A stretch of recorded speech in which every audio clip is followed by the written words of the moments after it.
Welcome to Deep in the Valley, a Missouri Valley basketball podcast. I'm Chris Bowser, joined by Brian Duttler, and this is your home for everything happening in across the Valley. On this week's episode, we will start with the news of the week as the Dean of the Valley coaches, Ben Jacobson, departed the UNI for Utah State, and the hiring of Kyle Green as the next head men's basketball coach for the Panthers.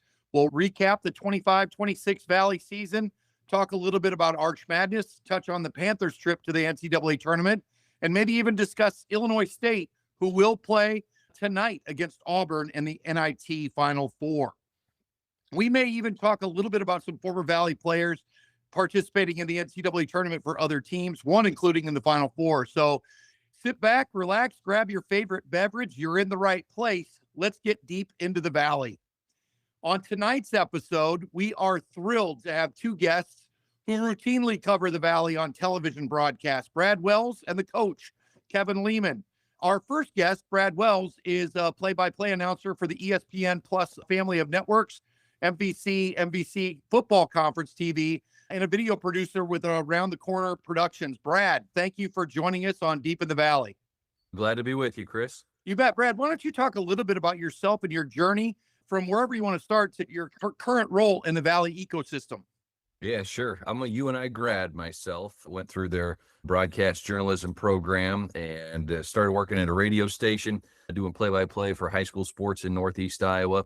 And then I got an opportunity to join the video production team at Around the Corner Productions. And with that came covering the University of Northern Iowa for their weekly TV show. And that kind of worked into me doing some radio broadcasts and then some TV broadcasts, and slowly just continued to improve, and then got an opportunity to work with the Missouri Valley Conference on some of their broadcasts. My first broadcast with them was indoor track and field championships, and it was my first ever track and field broadcast, and I still do it. I've done it over 10 years now, but yeah, enjoy covering Missouri Valley Football Conference and Missouri Valley basketball as well. The coaches, the players, the athletes, the sports information directors that we rely on as media members treat us so well and really gracious with their time.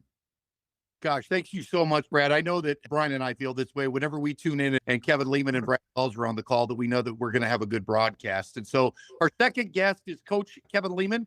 Coach Lehman, you're an Iowa City native, spent 24 years on the bench coaching different college basketball programs, and now you spent time broadcasting games as an analyst in the ESPN family of networks, Missouri Valley, Fox Sports, CBS Sports Network, the Big 12, and more. Coach, welcome to the show, and tell us a little bit about your journey into your current role. Hey, it's my pleasure to be on with you guys, Brian and Chris. It's been a while. You were back with us on the staffs at Northern Iowa, but this is my 18th year of broadcasting, and I got my start from another former Panther, Greg McDermott. He took the job at Iowa State. I was just getting the field after leaving coaching. I call myself a retired coach who's now on the other side of the mic, and he gave me an opportunity to the Cyclone Network and cover the Iowa State Cyclones. So that was my first gig with a guy that Brad knows, BJ Shaven. He handed me the mic and said, I said, what do I do? He goes, I'll toss you a softball. Just start talking. And that's how I was trained. But then I stayed on with Fred Hoiberg, and then that led to some work in the ESPN, the Big 12 network, on the Valley and so forth. But my history, I was teaching Caitlin Clark's mother history at Dowling High School, and I got hired by Eldon Miller and made the move to Northern Iowa as a big-time Division I assistant, and took a huge pay cut to make that move from Dowling High School to Pantherland. But I've never regretted it. Kyle Green mentioned that today, that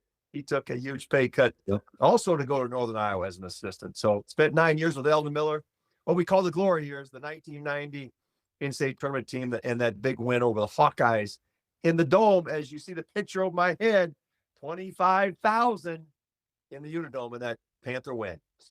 Yeah, and you mentioned it, but Brian and I both had the opportunity to work for you as managers when we were students. And Brian and I talk often about our opportunity to work as managers for Coach Miller, Coach Scares, Coach Boyle, and yourself. Gave us the opportunity to learn the day-to-day operations of a Division I basketball program. And Brian and I have utilized those things in our current careers. On Brian manages golf courses. I work in the Student Affairs Administration at a community college in Springfield, Missouri. But those lessons that we learned, Coach, we really appreciate. You really put a lot of trust in Brian and I running back camps in the summer at UNI too. And so I don't know how wise that was, but they always seem to be okay. Yeah, It's a pleasure to have you on talking tonight. yeah, the camp stories are endless, and I'm sure putting a foursome out there's much easier, Brian, than putting 6,000 campers through the Unidome in one summer. Yeah, for sure. The Saturday afternoons are a lot less stressful without 100 teams at team camp. I can promise you that. Let's talk about the news of the week, boys. One of the dean of Missouri Valley Conference coaches, one of our favorites, Ben Jacobson, has been at UNI for more than 2 decades, makes the decision to move to Utah State. Let's talk a little bit about your opinion on that move, and I'll start with Coach Lehman. I tell you what, I thought a couple things were in the wind because when that Kansas State job opened, his name was thrown out there, which hadn't been done. So I think, okay, you don't do that unless you have your agent do that. And plus, Hunter Jacobson's son was going to be a senior or is a senior, just graduated. I thought, Coach might be looking to move after 20 years, 25 years, counting those assistant years. And we call him the godfather of the Valley. I think it's a great opportunity because that new Pac-12 is going to have Gonzaga, Oregon State, Washington State, and the top teams on the Mountain West, such as Colorado State, where Ali Frokmanesh is at, and a number of other really good basketball schools like Boise State and so forth. So, and look at that move. I think, okay, the Valley's a one-bid league, and Jake always told me, or rather how you play all season, it's going to come down to March, 3 games. This year was 4 games. I think there's an opportunity there with probably increased NIL money. And that league's probably going to have maybe 3 bids with Gonzaga in there and those other 2 former Pac-12. So I think it's a great move for him. He's 55 years old. If you're going to make the move, this was the window of opportunity to do it. Thanks, Coach. Brad, what do you think? We'd love to hear your opinion too. Yeah, looking at the new conference, it certainly gives you a schedule that's going to put that conference in a position to be able to have multiple bids. I was thinking the same thing. We probably talk around our office about, okay, what could the next couple years be? And with Hunter Jacobson being in his senior season this year, we thought, man, anytime in the next few years, if the Panthers put together a couple of good runs, that he would certainly become a hot commodity in the coaching ranks, if not even without that. But then you win the conference tournament. The display that they put on down in St. Louis was absolutely incredible. He mentioned on Monday in the press conference when he met with the local media at Northern Iowa, he said, man, those 3 games, Friday, Saturday, Sunday, some of the best basketball I think I've ever seen at UNI in my 25 years. And you could tell there's a hunger there yet to go in and go chase. And man, I tell you what, he gave so much to the UNI Panther basketball program, and the family certainly deserves the opportunity that he has. And honestly, you just have to be, if you're a Panther fan, you have to be grateful that he stayed, because when you go in 2010 and beat number 1 ranked Kansas and make it to the Sweet 16, you've got opportunities that are knocking on your door. 5 years later, you beat number 1 North Carolina. You got a team that's in the NCAA tournament in 2015, 2016. There's phone calls that are being made towards the coach, towards his agent, and for him and his family to stay at the University of Northern Iowa really speaks volumes, I think, about the university, but certainly of Jake as a person as well. He definitely built a family.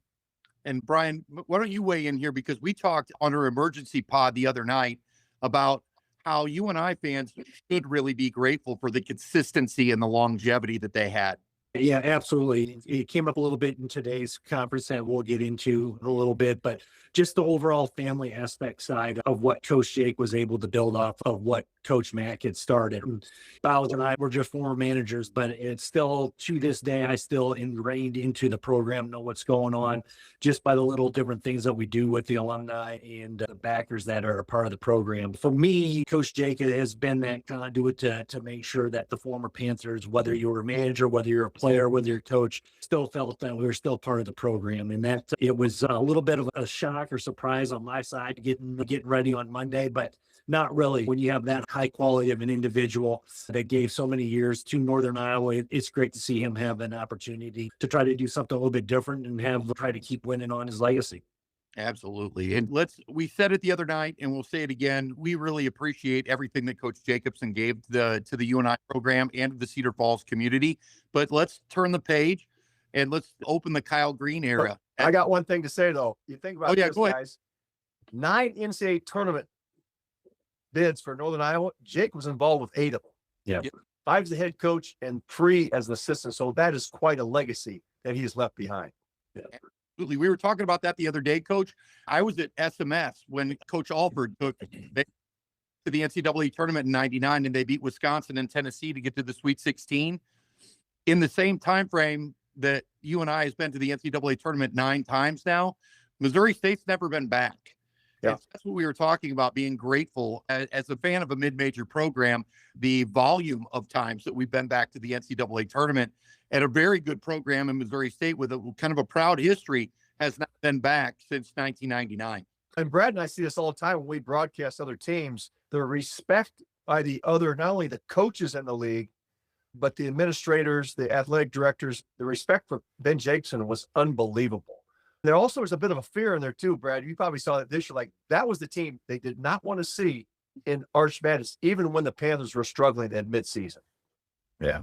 There was definitely a sense that team was coming together and starting to click, especially late. I know they maybe lost 2 of those last 3, the regular season, made the tournament a little bit more challenging for them. But yeah, it certainly proved to be the team that everybody saw.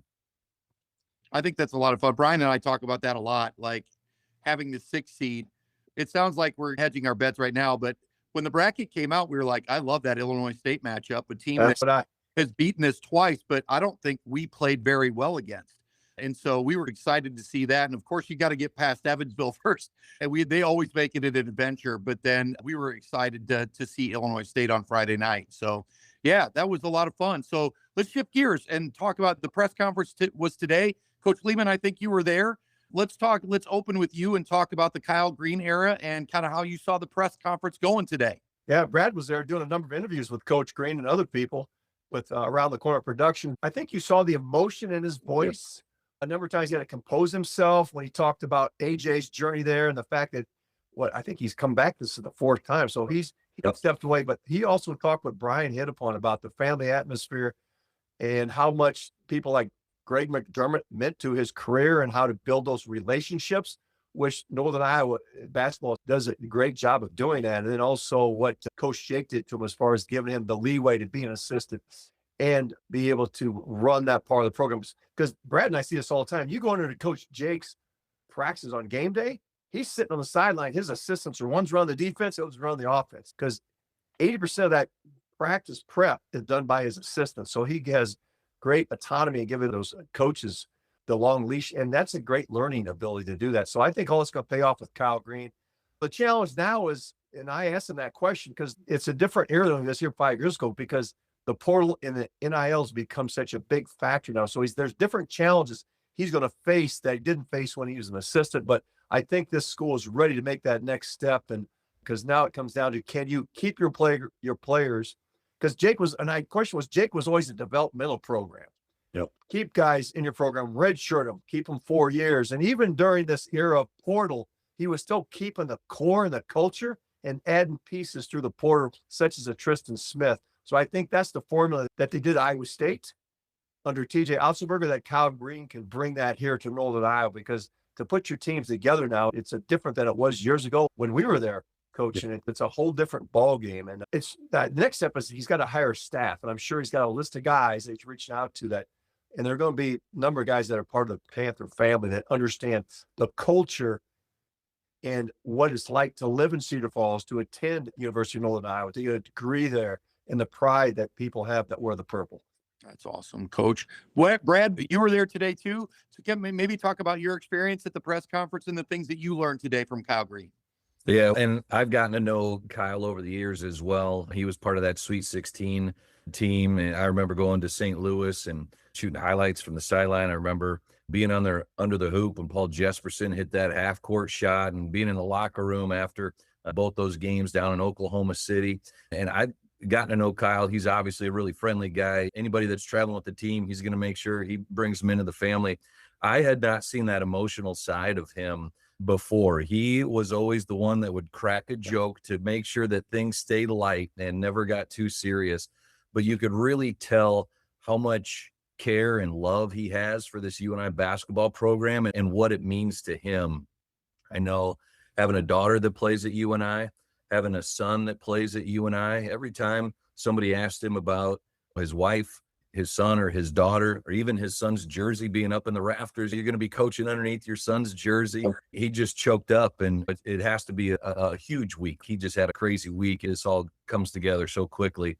But man, I love it. It gets me fired up because He's just got so much care. He's going to put his best foot forward and do all that he can for this UNI Panther basketball program. So I thought it was an awesome press conference, and man, I'm really excited for KG to get it going.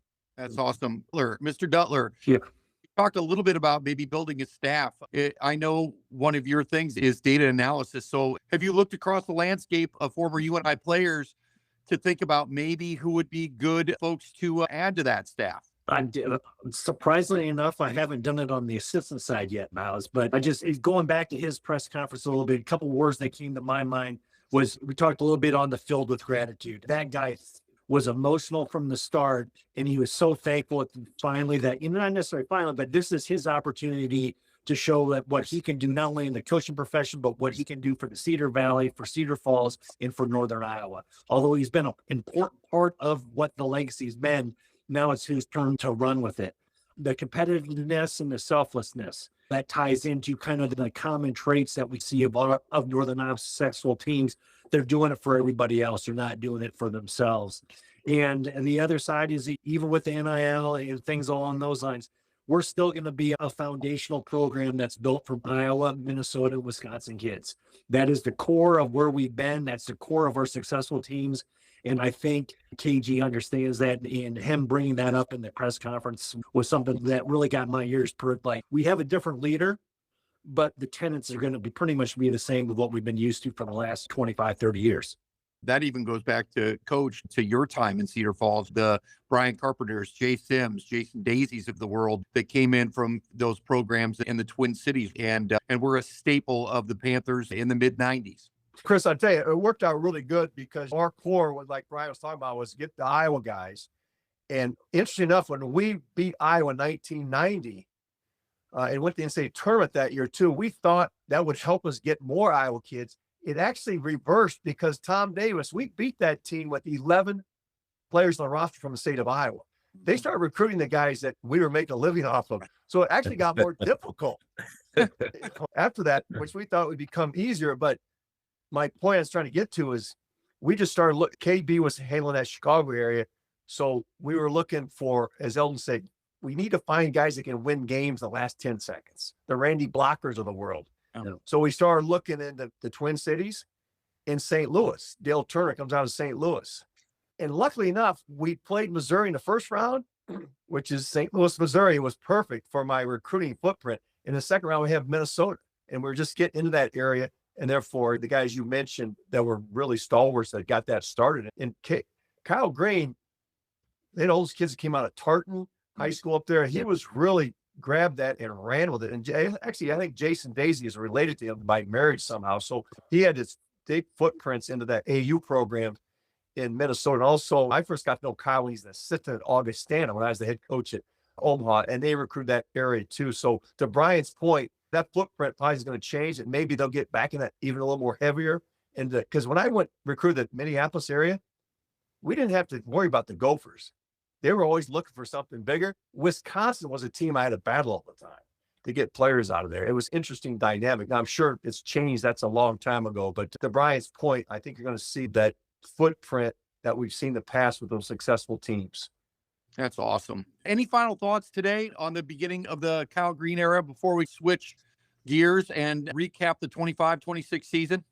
But what I just mentioned, I think it'd be interesting to see who puts together a staff, because you can look, the coaching tree from Northern Iowa is tremendous. Look at Greg McDermott's coaching tree. That is unbelievable. You guys got like Brooks McGowan, Robbie Siebert, and you guys are all head coaches that could come back into here, and guys that understand the culture and what it takes to win. So I'm really excited to see how he puts his staff together.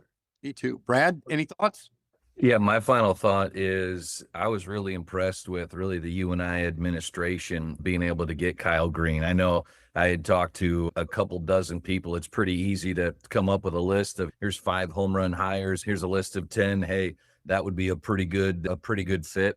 And Kyle Green, he was always number one at the list. And honestly, a lot of people are like, do you think we could get him? He obviously got a ton of praise for what he did with his defense at Iowa State over the last 5 years, and the fingerprints that he has on that Iowa State defense that was just one of the most feared defenses in the entire country. It says a lot about the program, and I think it says a lot about what UNI means to him, for him to walk away from that and get this head coaching job here. All right, let's talk 25-26. It was a really interesting year in the Valley. The preseason polls, Illinois State, I believe, was the preseason conference favorite. UNI was number 2. Belmont, who ended up winning the regular season, was down at 4 or 5. Let's just go through. Coach, let's start with you and just talk a little bit about maybe what defined the Valley for you this year from preseason conference all the way to the end of the regular season. Those preseason polls are getting more and more difficult because of the portal. And I usually don't put a lot of stock in the rosters. I try to do a Valley tour about late October or mid-October to see all these new faces. It helps me so much in the broadcasting. But when I do my preseason poll, I used to vote by coaches because Ben Jacobson's always going to be in the top 3 or 4. Brian Wardle Bradley's going to be up in the top 3 or 4. Casey Alexander, who's now gone, I always penciled those in the top 4 too. Those were squads that were going to be there. I think what made this year so interesting is the fact that you had the resurgence of UIC under Rob Eason. And of course, we saw him in the championship game. He did a great job there with a whole new team. And then also what we're seeing out of Valpo with Roger Powell, his ability to take freshmen. He's recruited some top-notch guys. Can he keep them? I thought those two teams they elevated the entire league because they were so competitive. Along with those coaches that we've talked to that have been there and been successful in Belmont. And Ryan Peden, I tell you, you talk to Ryan Peden, he modeled at Illinois State, his roster and his style of play after Ben Jacobson. When he looked at it, he said, that's what I want to do as far as culture, style of play, and it's worked well at number 4th year. They're playing, as you mentioned, in that NIT championship tonight. Yep. And so I think that I'm going to maybe piggyback on what you said. When you look at from Bradley all the way down to Valparaiso, there's only 2 games separating those schools. Bradley, UIC, Illinois State, Murray, the Panthers, and Valpo are only separated by 2 games. And then Southern's only 1 game behind there. So you had more than half the league sitting at 10-10 or better. And so I think you're right. I think the middle and the bottom of the league were elevated this year. And so that I just wanted to piggyback on that. Brad, what are your thoughts on maybe from preseason poll to the end of the regular season? Yeah, I thought there was a ton of parity. I think it was early January game that Kevin and I were working together, and we were maybe 3 games into the conference schedule, and we get done with the game in the McLeod Center, and Kevin looks at me. I think our regular season champ's going to have 4 losses or 5 losses or 6 losses. There's no way somebody goes through this conference and only has 3 losses at the end of the regular season. And Belmont wins it at 16-4. They had a ton of close games as well. And then you talk about that parity from 2 all the way down to 8. Just absolutely incredible. I thought the level of play was excellent this year. Every year there's transfers that leave and everybody thinks, oh, the conference is going to be down. The conference is going to be down. I don't know that it was, right? Like, it's tougher for these teams to get schedules. It's still tough for these teams to get schedules, right? Even with losing some of their top kids to Power 5 schools that they're just able to pay a little bit more money. But yeah, to Kevin's point, the coaches are excellent. There's 4 or 5 coaches that are always going to be in the top half or battling for the top half. And honestly, coaches that finish in the bottom half of the conference, man, I tell you what, they have a couple games go the opposite direction and they're right there. Their programs are right there in that same boat as well. It was a lot of fun to watch this year. And yeah, from start to finish, it went through that regular. That's not always a regular this year, right? We had, okay, here's a team that's a favorite, right? Murray State just started rolling. And then it's like, they're the team to beat. And then Belmont comes up with some wins. They're the team to beat. Bradley goes on a run and a string, and the Panthers start to finish the season a little bit stronger. People are talking about them. Illinois State, Bradley, they all had their runs, and UIC just kept winning games as well. Yeah, it was certainly fun to watch. Well, I'm going to piggyback on a couple of things that you guys said. With Brian and I, during our broadcast at Arch Madness, we were the Roger Powell Fan Appreciation Club, right? Because we're like, how does this guy continue to just recruit phenomenal incoming freshmen? And our thing was, gosh, if that guy could just keep a couple of those kids and then add to his roster and then have a roster of 4 or 5 just really quality players, man, Valpo could shoot up into the top 3 or 4 of the league every year. And so that was my observation, is hopefully he can keep a couple and then bring more to continue to elevate the Valley. Mr. Duttler, any thoughts on the season? Yeah. So I tend to take a look on this one. I did do a little research for you, Bows, on the number side of things, and just looking at net numbers, right? I've got the net numbers from the 15th of December. So basically right before conference play hits off, you've got 4 teams that were in the top 100, right? You got Belmont, Murray, Illinois State, and UNI. With today's net, we have 3, which is Belmont, UNI, and Illinois State. But the interesting thing, you guys talked on a little bit about UIC and Valpo, where they were at in December versus where they're at today. UIC jumped up 103 spots. They went from, they were 213 now to 110. And then Valpo, they were at 224, and currently they're sitting at 156. So you've got a 68 spot improvement out of Valpo. You've got a 103 spot improvement on UIC. And UIC, once the calendar hit January, they were on. That team was fun to watch. They were exciting. They played great defense, offense. They could get the ball in the hole.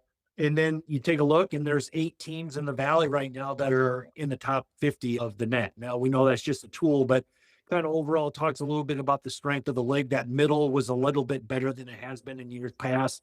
It made for exciting games, in close games that no matter when you turn on the TV, you were going to watch a pretty good Valley game against 2 competitive teams. Absolutely. So let's shift our attention to Arch Madness.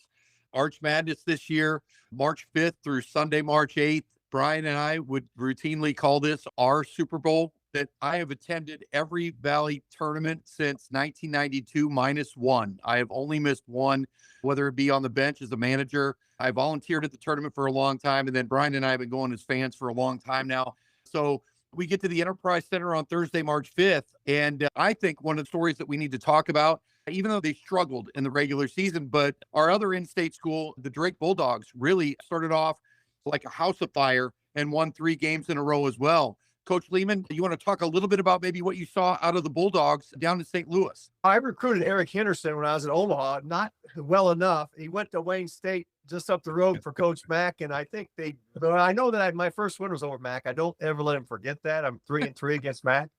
But Eric Henderson probably beat me 2 or 3 times, but just a great young man. And he's a guy that wasn't a great scorer, but he affected winning in so many ways. So I thought that was an excellent hire by Drake. And they lost 9 in a row walking into Arch Madness. For him to get that team focused and play the level they did, I thought was just an amazing job. If you know him, though, he's a former elementary school principal. He is the most positive person you'll ever be around. And that glass is always half full. So I was so happy for him to make that, to get his team playing well in that tournament. And to Belmont's demise, but Belmont, we saw some signs when they went to Illinois State that last game of the season and lost, that things weren't all clicking for that Belmont team, who I thought was good enough to win games in the NCAA tournament. They were so talented, and the coaching job that they did when their point guard went down, they played basically without a true point guard from that Southern Illinois game, January 4th on. But yeah, I thought Drake and their ability to score points, but it wasn't like they made a shot at the end to beat Belmont. They dominated the entire game. And I think that might have been a TV game I was calling. You could see it in the face of Belmont with about 14 minutes left. We're not going to catch these dudes. We can't get them. You can see the body language. Like, whoa, we just ran into a buzzsaw we're not prepared for. So that was a great opening night I guess that was a second round game for the Valley. Hey, Coach, can I ask you a question regarding the Drake and the Belmont matchup? Because obviously Drake got him the last game. But the first 2 games, even though Drake got beat, they were extremely competitive and had pretty big leads in both of those games. Can you maybe explain a little bit about how, as far as the matchup goes, what was Drake able to contain, or be able to positively do to put Belmont in the position that they were in? If we watched our Duke UConn game. You get the one in a tournament like that where it's one game. It's not a 7-game series. Every possession is so precious. And if you have a bad possession, we saw it happen to Duke. It's like, okay, we're still up 15, no problem. That team makes a 3, all of a sudden it's that margin, and it gives new life. We saw that.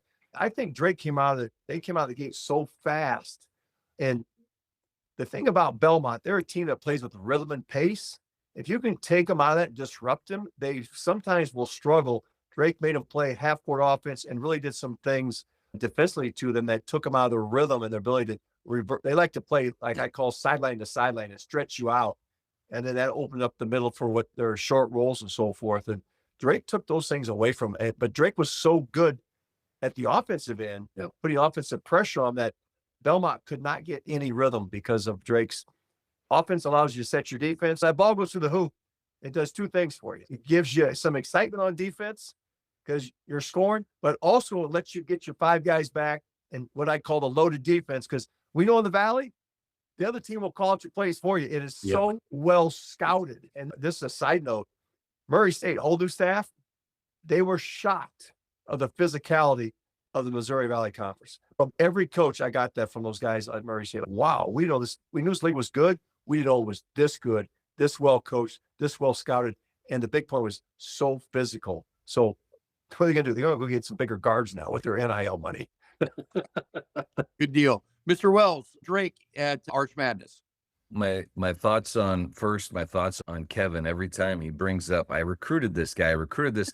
I feel like I'm the only guy in the Midwest he didn't recruit. Like, I really feel like there's this, he's got a pulse on everybody. I never once popped up on the radar, but that's because Ben McCullum was beating you down. Yeah, that's true. I did not look good on the days I played against Ben McCullum, that's for sure. Now, with this Drake team, I was curious how they were going to come into the Missouri Valley Conference tournament. You and I thumped them the last game of the year pretty hard. They lost a couple games the last 3 weeks by significant margins. I was curious to see what they were going to be able to bring down to St. Louis. And I was really excited for Coach Hendo when he got that win over Southern Illinois. I thought, man, good for him. He was a great guy. I got to cover a couple of his games. And yeah, Coach is right on the energy. I asked him in the middle of his shoot around, he came over. I said, Coach, are you always this high energy, or is this just what this team needs this year? He's, oh no, I'm an elementary teacher. It's all energy all the time, baby. From when I wake up to when I go to bed, I'm going 100 miles an hour. So that's what he brought.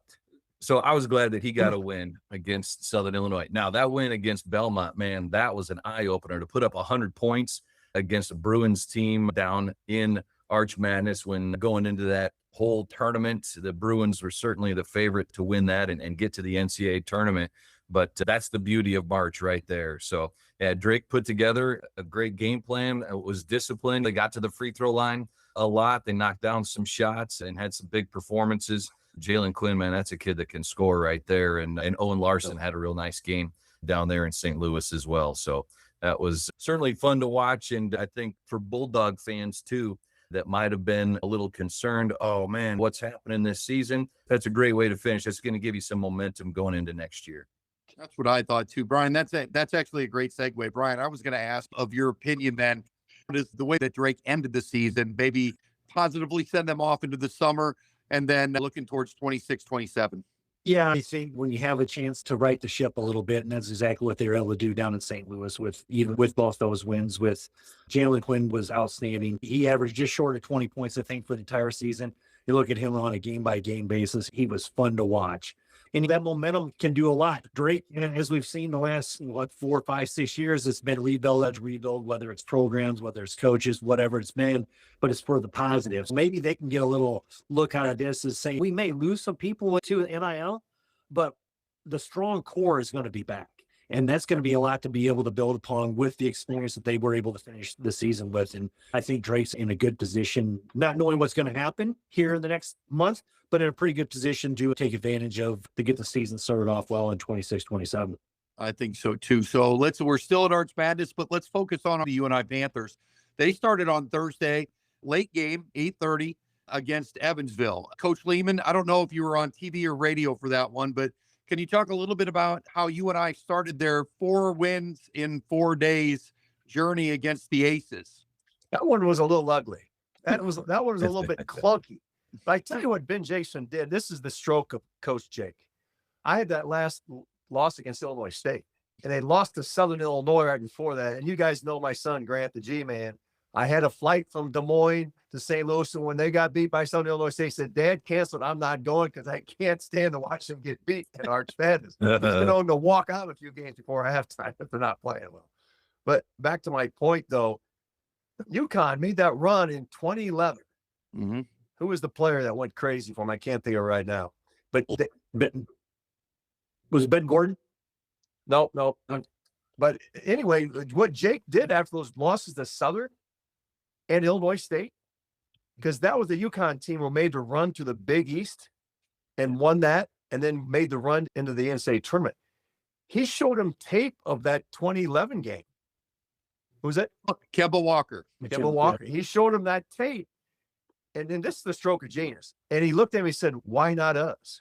And I thought, boy, that what a great way to put it in perspective for guys who probably don't know who Kemba Walker is or never saw him play, but to set that type of example, because even Kyle Green talked about today, like Coach Jake it's always, why not? Why can't we succeed? Why can't we win this? So I thought his ability to get that team in the right frame of mind to win 4 games in 4 days. And they came out the next 3 days, guys, you saw that. They came out house on fire. They got up early. There was no slow starts. And the Saturday and Sunday games, I'm doing radio. So Coach Jake's like standing right in front of me. I've never seen him that animated to start a game to get his team to play fast. Because he told Brad and I all year, as soon as we get healthy, get RJ Taylor back, broken hand, we get these guys back. Weisbrod was out with mono. We're going to play faster, but I can't because I got 1 point guard, no backup. Ben Schweiger's my backup point guard. He told us all year, didn't he, Brad, that we're going to play faster, we're going to play faster. And he always, okay, sure, coach, because you're a defense. Your shingle says defense, buddy. But they certainly did in that tournament. It was unbelievable. I think their points per possession that first half of one of those games, it was like 1.5 points per possession. And he used to always tell me defensively, they want to hold a team under 1 point per possession. That was their goal. And his old coach at North Dakota, Rich Glass, said, you do that, you're going to win 95% of your games. So for them to be that productive at the offensive end, because we know how good they are defensively, because I said all season, if they have offensive lapses, their defense is good enough to carry them through those offensive lapses. Boy, they got their offense going, and the defense good as it was. Some of those defenses, like Brad and I would say, you could put this on a coaching clinic on how to defend and rotate and help and recover and cover up the middle, and baseline rotation it was clinical what they did during the season. And they had great size on the perimeter too. When they went with the big lineup with Bond as the 2 guard, Schweiger as the 3, that was a team that took away a lot of your space. Their run was, I think, one that may never be repeated. We didn't think it was ever going to happen, and it may never happen again to win 4 games in 4 days. And what the game was late Thursday night. It was 5:30. Then you had the 11 o'clock start, and you lost an hour Sunday. Yeah, and I know Coach Jake never mentioned that to him about not being tired. Don't bring that up, man. It's like telling a guy who misses free throws, don't miss the next one. Don't plant that seed. But I thought it was one of the best coaching jobs I've seen from Ben Jacobson, minus those 2 that Brad mentioned over #1 teams, Kansas, North Carolina. Those were pretty good too. We were after the tournament. I saw, I don't know which media outlet had it, but they had a camera on the huddle before you and I ran out for the championship game. And RJ Taylor said, 4 games in 4 days. There's a lot of worse things we could be doing right now. And so I was like, what a phenomenal attitude. And I thought the same thing. Not one of those kids in that area was talking about being tired or focused. They were just jazzed up to be there, and they had the right mindset, and they had the right mindset from Thursday night. You're 100% right. I'm looking at the scores now, but by the way, Brian and I probably didn't feel like they were this far apart as we were sitting in the stands because we're both nervous, but they beat Illinois State by 18, Bradley by 4, and then they win the championship game by 15. And so if you've ever sat by our group at the Valley Tournament, you know that we play a game called Guess the Score. And we have a sheet that we try to guess the total score at every media timeout. And you talk about pace of play, coach. And so you could see early in the tournament that all of our guys were picking lower pace of play, total points, but semifinals and championship game, we had already adjusted and started picking higher per bracket, a 4-minute time spot. But that's a great way to say it, is that just we came out with a pace of play that I think maybe caught all 4 teams that we played by surprise. Brad? The team I was concerned about, Chris, was not so much Illinois State. Like you said, I knew they'd lost twice, but Bradley was a team I was concerned about when I saw the initial matchup, because Brian Worrell, we've got the Godfather, we've got Sonny there, the second in command. He does such a great job with that team that he's the ability to make adjustments, and he's had great success against Golden Iowa in those situations. I thought back to that was the 2019 game when they scored 6 points in 1 possession. Bradley was always, and he's much like Coach Jake. Their teams get better And Bradley was always playing their best basketball when they went to St. Louis. Absolutely. You never want to show up. It's kind of like Tiger Woods with his red shirt back in the day on Sundays. You never want to coach it or play against Coach Wardle when he brings out the ruby red slippers. Yeah. Brad? Yeah, for you and I, man, I know on Thursday, Evansville hits a bunch of threes that first half, and they're just always a team that in the regular season seems like they have you and I's numbers. So it makes you nervous, but you escape that, and then you come back on Friday and 18 or 20-point win against Illinois State. And you saw Belmont get knocked out earlier in the day. You start to think, all right, if we can get past Bradley, then it's just one more game, and you're in that tournament mode where it's like, we just have to beat them once. And you had a number of different guys. The stars just continued to step up. Trey Campbell obviously had a phenomenal tournament. Leon Bond had a couple of great games, right, against Illinois State. I think he had 19, maybe in both the Illinois State and the Bradley game, if I'm not mistaken. And you had Will Hornstead. He was pretty steady. Tristan Smith. Everybody was playing their role exactly how you thought that they could, and they certainly maximized their opportunities down there in St. Louis and cut down the nets down there for the Panthers in the first time in a while.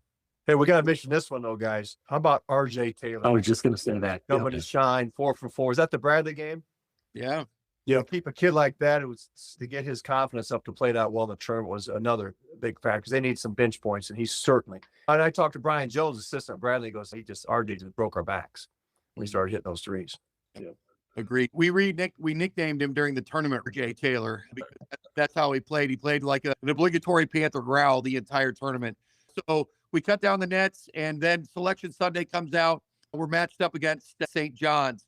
I would tell you my opinion would be is that St. John's was underseeded, both Big East regular season and postseason conference champions. But let's talk about the matchup, guys. Let's start with you this time, Brad. What did you think about the matchup? And then maybe talk a little bit about your opinion of how the game played out. Yeah, certainly. I started to think, okay, this is what Bill Self felt like when he was facing a UNI Panther team that was a 9 seed. Like, if that's a 9 seed, holy cow, you got to be kidding me. Yeah, for St. John's to be a 5 seed, that was shocking. I think they came out and played with a chip on their shoulder for that one. Certainly not the start that Panther fans were hoping for. And I like how the Panthers continued to fight, made some adjustments. I think in that second half, I think they got it all the way down to, was it 12 or 13 points? Yep. I don't think they ever got it to single digits, but yeah, continued to fight all the way down the stretch there. And just was certainly a team, I think Coach addressed it. This Panther team, certainly a team capable of winning an NCAA tournament team, but St. John's, a team that a lot of people picked as a possible upset to try and get to the Elite Eight or the Final Four. And their defense, man, I tell you what, that was long and that was aggressive. For sure. Coach Lehman? Concerned. I thought it was UIC on steroids. Right? Athletes that gave Panthers problems. Valley fans think about that St. John's roster. Yep. Yeah, and the big guy in the middle I knew was going to be a problem. But I thought Tristan Smith, they would use him to break it was a man-to-man pressure. And I'll say this about their coach, Rick Pitino. I'm not a fan of his because of what's happened off the court, but that dude can coach X and O's better than anybody in the country. And as Brad said, you see them as a 5. Whoa, wait a minute, man. That team has not been seeded correctly. They've lost one time since January 1st, that game at UConn. So I just thought it was a bad matchup. I was thinking, geez, maybe Jeff Jackson shouldn't have politicked so hard to get you and I a 12 seed and then better off as a 13 seed. Right. They would have got that matchup.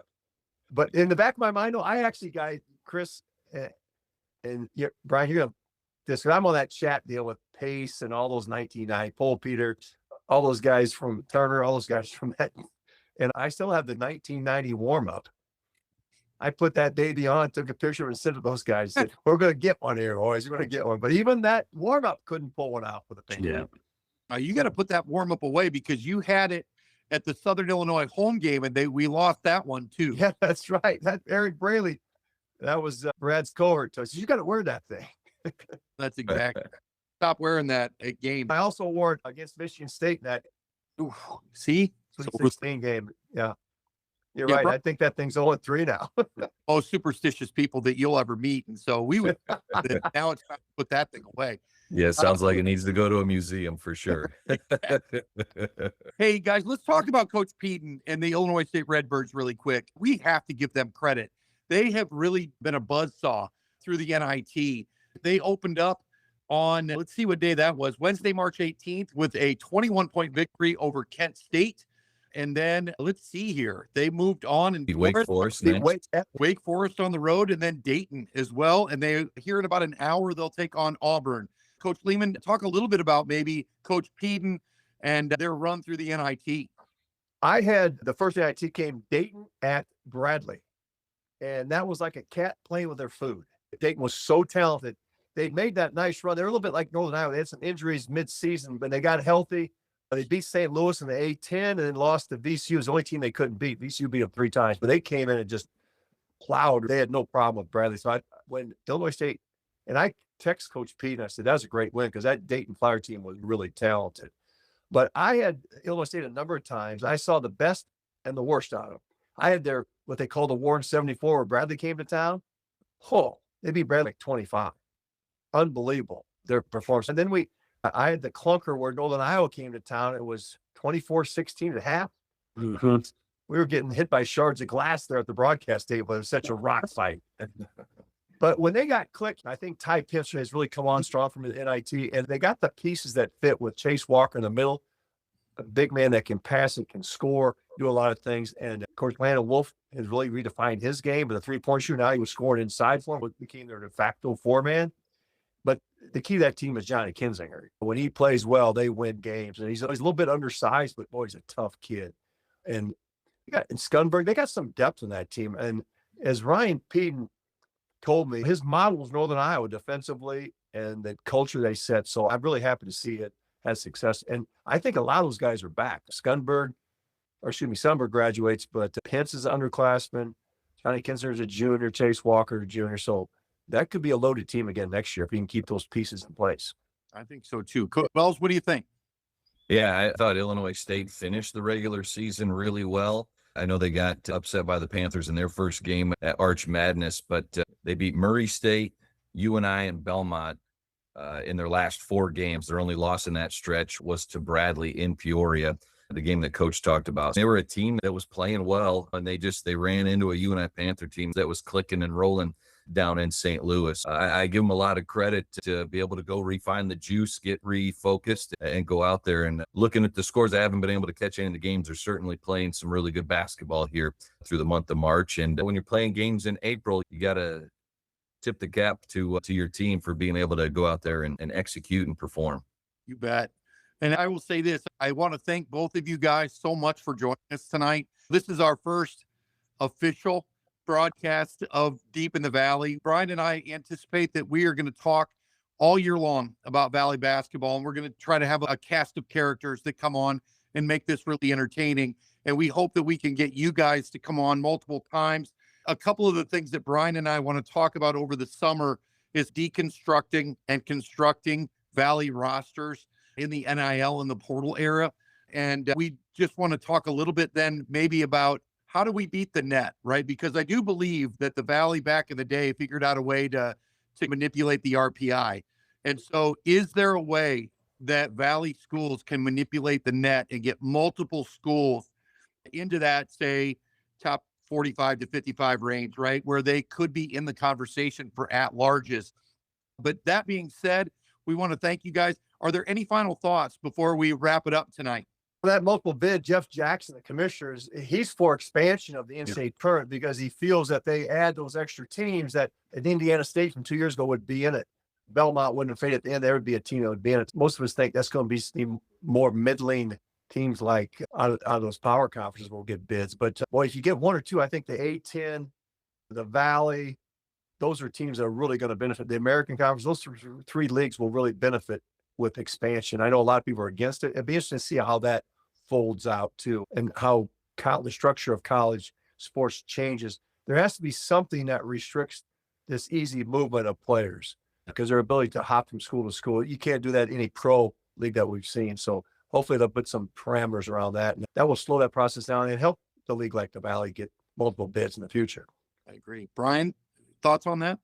No, I completely agree. The method of the Valley was it's been get old and stay old, right? And that was back in the days of being able to get the multiple bids. Now with the introduction of NIL, there's a lot of those Power Four teams that have bought in, that they truly bought the formula of getting old and staying old year after year. And you're gonna see that and come up in the next couple of years as well. But I agree with Coach, limit in some sort of way to construct these rosters so you do have a little bit of flow, but yet at the same time, you do have some of your core people able to come back and provide teams of, especially with mid-major, the opportunity to advance. I'd like to see the tournament expand. I really have no appetite for watching Auburn playing it this year. I can promise. Yeah. And that's what you get, right? You do have some deserving teams. And I think the conference, with the expansion of the Pac-12, the West Coast is going to lose their 2 to 3 bids that they've been accustomed to. So there's a few more probably that you're probably looking at them back to a 1 bid late. If we expand it, or if you don't, there's another possible way, possibly the Valley moving up into a little bit higher pecking order when it comes to the conference alignment as well, even if no changes are made. Even also, to your point, Brian, Mountain West, they got ready for Pac-12. Yep. So that league's going to bounce down a little bit too. And in a future one, Chris, we got to talk about the quad system because what that's done for scheduling. Yep. When you guys were there in Northern Iowa, we were playing home and homes with Nebraska, with Iowa and Iowa State. So those days are gone. So your scheduling model has to change. And I think Coach Jake was getting his arms around here the last couple of years, the way that he scheduled. We can talk about that at a later date. Absolutely. Yeah. Go ahead, Brad. And yeah, for me, final thought is going to build off what Brian was saying too. And it's actually maybe something I learned from Coach Lehman. There's certainly some X's and O's, but it also comes down to Jimmy and Joe's. This UNI Panther team, they were old. They had some upperclassmen. They had 7, 8 guys that were seniors that graduated. Some of them had been there from the very start. You think of Trey Campbell, a couple other guys had been in the program for 2, 3 years. You find sometimes you just have a program, if you can build it, if you need to get 1 or 2 transfers in that could be that X factor type of a player, then you're going to be in a great spot to go on a postseason run and have a great season. So it's certainly fun to watch teams build their rosters over the course of the year. You bet. And we're going to break it down all summer long and then try to roll right into season previews. And then we'll be covering games all week, all season long in 26, 27. So that's going to be a wrap on the 25, 26 recap episode of Deep in the Valley. We appreciate everyone spending some time this week with us talking Valley basketball. If you enjoyed the show, please share, subscribe, and follow along as we cover everything Valley basketball all year long, from Cedar Falls to Des Moines, Nashville to Normal, Carbondale to Chicago. This is a league rich in college basketball history and programs that have made a lasting impact on the sport. We'll be here every week to tell those stories. For our guests, Brad Wells, Kevin Lehman, and co-host Brian Duttler, I'm Chris Bowser. We'll see you next time, Deep in the Valley.